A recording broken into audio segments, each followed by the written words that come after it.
Hello everybody, it's Einar from Unity Center again. Today we have Gregory Possman back. He has been working with the courses and lectures here for many years. Sunøvi is here helping me. It's 9 years. So it's always fun to have him. He's a fun guy. And his courses are amazing. People tell me that it's been an eye-opener. So he's going to have courses this next weekend. And I usually want to ask my interview objects about what's happening in the world. And Gregory is one of the men that knows a lot because he's traveling around all the time, meeting lots of people. And he's also, if we're lucky, he's going to channel today. Vaivames, I think. But first, Gregory, I want to know a little bit about, you talked about in your teachings now, things are changing. Can you tell a little bit about that? Well, when I started, the focus was on the individual and how they can improve and how they can do anything that they can to be more spiritual and so forth. And now, last year, what I noticed was most of it was about connecting to their soul and how they could connect to their soul and why it was important. And now it's more about earth work. It's more about how we can affect the earth and how we can be more loving to the earth and how much the earth needs us. So that's the evolution that I see in the process. Okay. That's what they're all talking about. The little grandmother, Don Alejandro, and also these Indian people we have been interviewing, they say the same thing. Mm-hmm. It's the world that needs our help now. And I think it's difficult for people on a day-to-day basis because they read the newspaper, they see things that are happening, bombings, this, that, the terrorist stuff, and it's difficult to maintain their faith because they don't believe that what they're doing is working. Mm. But I believe it is. I believe that the earth is actually benefiting greatly from our faith and from our being unconditionally loving. I think that's what's working.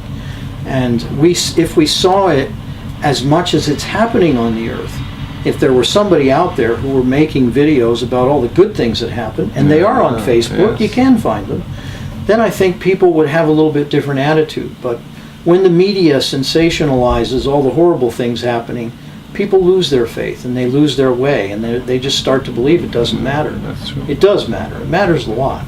It's important.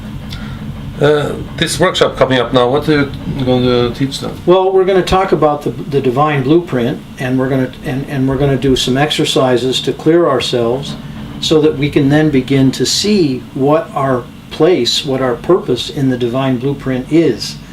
And so I'm going to be channeling Jalil from the Council of Shambala quite a lot. Also the Ancient of Days, who is one of the 72 names of God, and I'll probably be a little bit of Archangel Michael, but not too much. And so it's mostly going to be the Council, and also Vaivames, who's an inner Earth guardian. And so it's going to be a lot about the earth. I'll probably channel the spirit of the earth as well. So that's basically what the focus will be, and in the process there'll be a considerable amount of personal healing as well. Because as people heal and they connect with their soul, then they're able to hear the earth and they're able to hear what they're being asked to do by their soul. Mm. And that's what I think makes everything shift. That's what makes everything move. Yeah. One of the challenges that I see is that we see these little tiny slivers of what's going on. Can you explain sliver? Yeah, sorry. Think of a pie. Yeah. And a slice of pie. Yeah. So we see this little slice and then we look at it and we think, oh, that's not important. But if we could see the rest of the pie, if we could see all the things that are happening and where our integral part is in that divine blueprint, then we could see how much everything shifts and we would know how important it is.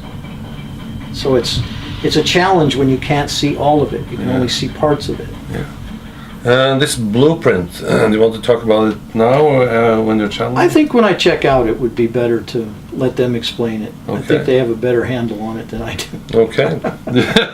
Okay. Shall we do that? Okay, that would be great. Let's do it.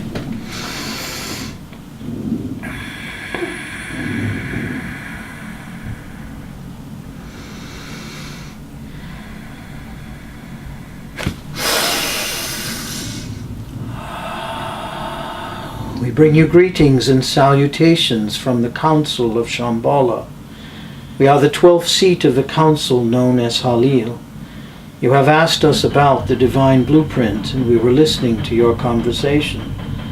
The blueprint is what the Creator, God, Goddess, all that is, Allah, whatever you wish to call it, that energy that created all things, had what one might call an image in mind at the end. And we, the Council of Shambala, are extremely interested in seeing that that blueprint is brought forth.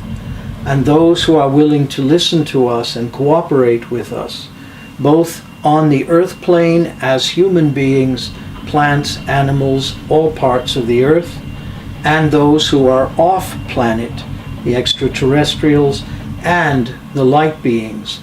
So it is what you might call a sort of campaign to get all of these creatures to move toward a place of unconditional love on your planet and in all planets. And when that occurs, the earth is designed as a greeting place, a meeting place, where all of these beings can come together. And it is to understand that that will happen when the consciousness on your planet shifts, as it will if each individual plays their part. That is the most concise description we can give you. If you talk about enough people changing consciousness, some people say it's enough if it's only some percent that changes their consciousness. Is that enough to change the main consciousness, the collective consciousness? It is, and we have used the example of a snowball uphill, so to speak. A lot of energy involved in pushing it up the hill, but once it has reached the peak and begins to roll down the other side, everything gathers onto it, so to speak, and the consciousness can shift out into the population so that the collective consciousness will increase and expand in an exponential way very rapidly. And we believe this can occur. There was a time when the belief was it couldn't. But what is happening now is that so many human beings on the surface are working in coordinated groups, and they are allowing the light beings to be approached, so to speak, by the massive numbers of them. In other words, there is proof that those on the planet desire to save it, and they are actively doing this. They are meditating, they are praying, they are sending love to the earth, they are singing to the earth. That never shows up in your newspapers or your broadcasts, so to speak. But that energy is felt by so many on so many levels.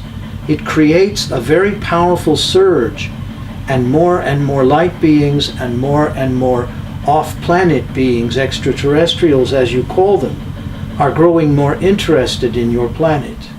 And they are taking action. They are involving a number of internal planet changes. And one of those involves creating more oil inside the earth so that the earth can continue to breathe and move. There is a tremendous amount of friction created inside the earth when this oil leaves. And you could track the earthquakes in the last week and see that there has been approximately 3 to 4 times more than our usual. This creates an issue. It creates pressure inside the earth, and it also creates volcanic eruptions on the earth. And there is a cooling process that is taking place inside the earth, directed by the extraterrestrials, the Syrians, and several others. So it is to understand that all of the fear that many of you have about the earth is, shall we say, unplaced or not necessary at the moment. And we are not saying that you should bury your head in the sand. We do not mean that. It is wise to recycle. It is wise to be cautious with the use of water and other resources. But it is to understand the major fear that many have about the earth imploding. Since the Atlantean experience, that would not be allowed. It will not take place. And yet it is fascinating that so much of your media consistently creates film to create as much fear as possible. That we find somewhat interesting. Wow, that's... but it's hope for the planet then when they get so much help. There is great hope for your planet. Yes. But what can... I'm thinking about the people on Earth now. Lots of people, they are in their heart, but they're not very spiritual, working with themselves, but they're still in their heart. But lots of people are working spiritually. And what can they do more to help the planet or help themselves? A simple prayer before one goes to sleep. I send the love from inside my heart into the planet. I am grateful for all the planet does for me. I am grateful for my creation here. I am grateful for my life. A simple prayer such as that creates massive shift inside the earth. And all of the things that are being done to change the earth, ripping out its resources, etc., etc., all of that can be offset by such a simple prayer. Human beings are a gift to the earth, and each time you place your footstep on the planet, you can send love into the earth. And it seems as though there is no cause and effect involved, so the average person thinks to themselves, what good does it do, and why should I do it? And therefore, they begin to lose their faith. But those who are interested in the earth, who love the earth, they realize that though they seemingly cannot do much, they are doing a great deal by simply thinking of the earth in those terms. Bending over and picking up a plastic bag, bending over and picking up a piece of trash and depositing it. That is an act of love. Most of you do not see it that way, but it is. That was very easy and things everybody can do. Absolutely. That's great to hear. I'm not a good person when I don't work too much with myself and all these things, but when you talk like this, it sounds very easy. Easy to do something good. Something else we've been talking about before we started the interview was the grid change. What's going on there? We heard about it's a magnetic grid around the Earth that has been, it's new one, and is it working? It is working beautifully. And you may have noticed in the last 5, 10, 15 years, groups, spiritual groups, have traveled to certain places on the globe.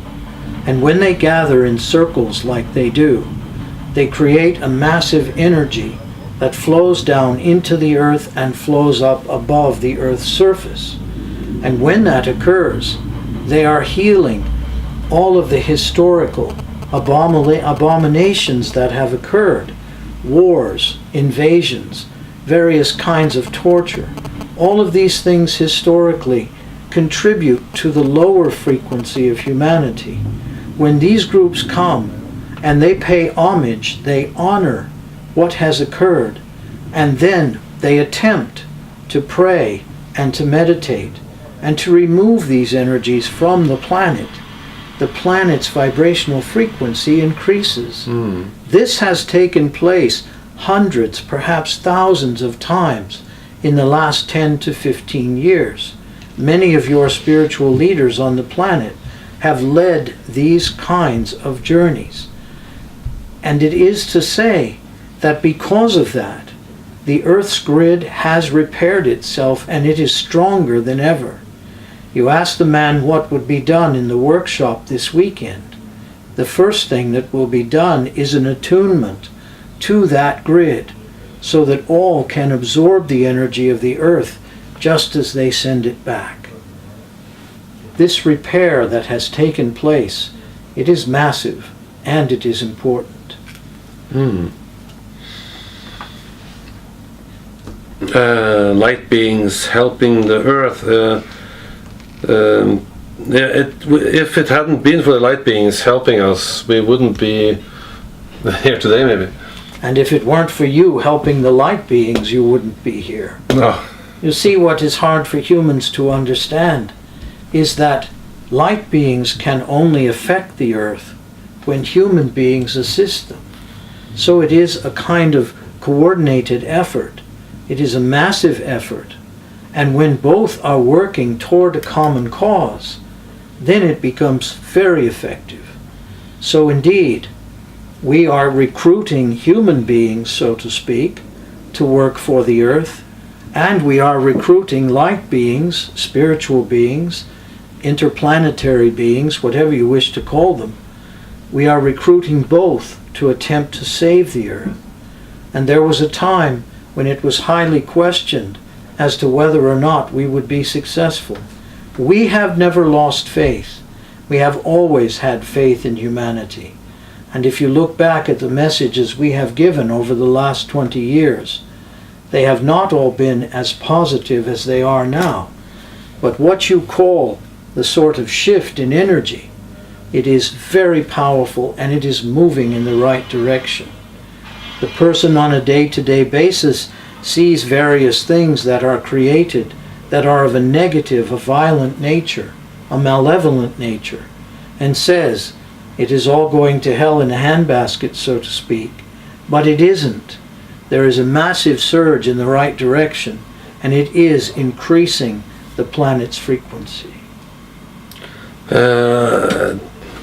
It's very good to hear that. One more question. We're talking about what's going on all the time, we're going the right direction, but when we come over the mountain, what's on the other side?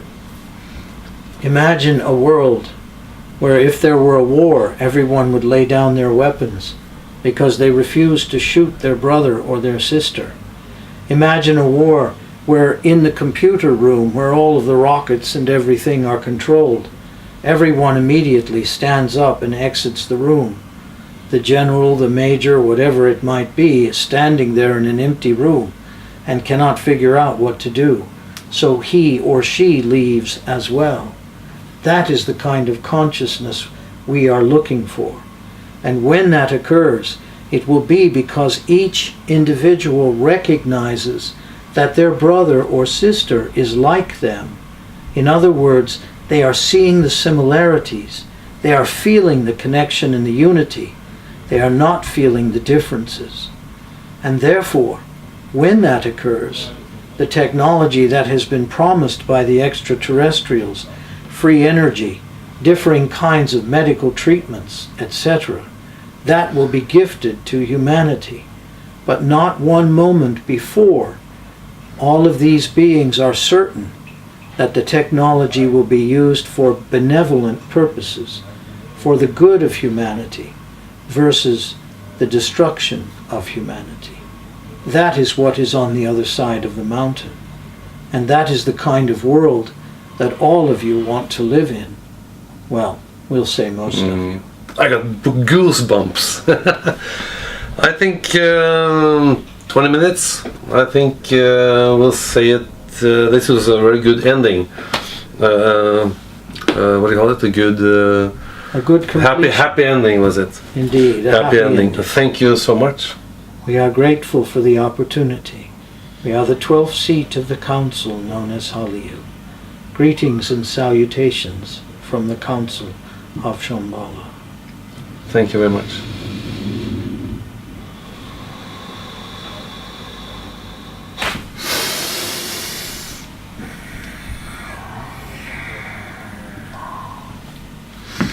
You're still on. Do you want to give a short message to the world? Yes, I just hope that everyone's life is going the way they want it to. I guess I want to do a little advertisement. We do a monthly message every month that's channeled. It's free of charge. It's on Facebook, and it's also on our Danish website, which is gregorypossman.dk. So if you're interested, you can see it there, and you can also see it on YouTube. And thank you for the opportunity. I'm grateful. Yeah, I'm also grateful. Good. Thank you very much. Okay. Be well. Yeah.